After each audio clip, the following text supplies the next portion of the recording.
What is up, everyone? This is the Chicago Sports Talk. Michael here today with another interesting topic of the Ryan Poles and Matt Eberflus press conference reaction. So we already knew this was going to happen, but I just want to take a couple takeaways. They already said Justin is going to be their franchise quarterback for next year. And why is this is not a big shocker to me. It's a big shocker to media analysts that thinks that the Bears are going to take a quarterback with the first overall pick, folks. Folks, just because you have the first overall pick doesn't mean you're automatically assumed to take a quarterback.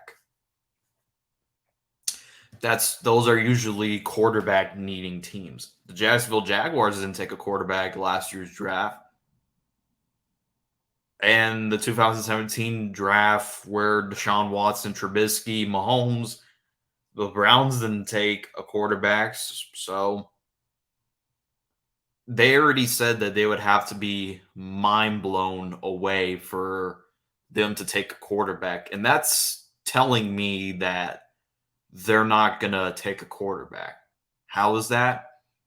Is because I'm not taking anything from Bryce Young and CJ Stroud. I think both of them are going to be good quarterbacks in the NFL, but they're not fit for the Chicago Bears. Do you want to know why? Because of the Chicago Bears are not a well-established team, especially for a young quarterback like CJ Stroud and Bryce Young. Because if you look at the Bears right now, there is a lot of holes on the offense and defense. We have no receivers besides Darnell Mooney, and Claypool is looking mid. We don't have any offensive line. Our offensive line is literally, I think was the worst of the year. We give up the most sacks.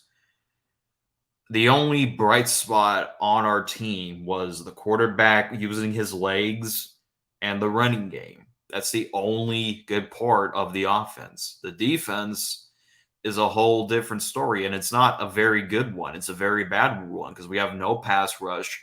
Our run defense was horrible, and our secondary was good for a while, but injuries started to happen with Jalen Johnson being out for like majority of the year, Kyler Gordon being very raw.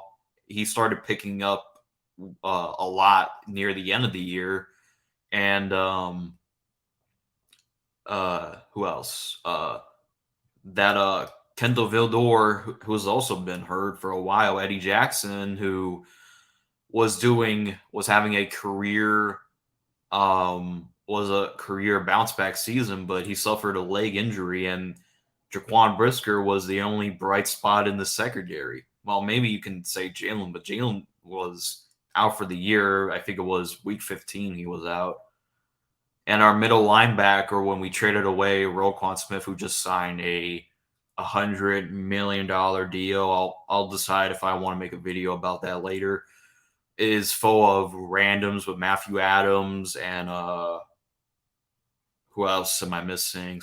Oh, Nicholas Murrow, and Jack Sanborn. Jack Sanborn, I really want to keep for next year because I have a feeling if we add a solid middle linebacker, this is a free agency of middle linebacker, so we're not well established to bring a young quarterback that's fresh out of college to the situation that Justin has. And I feel like Justin is going to be a good quarterback on the Bears for a very long time. And I'm not taking any way that Justin needs to improve as a passer. But in order for him to improve as a passer, he needs to have the right personnel and weapons around him to able to improve as a passer. That's why I said this is kind of similar to Josh Allen when he was in Buffalo his second year.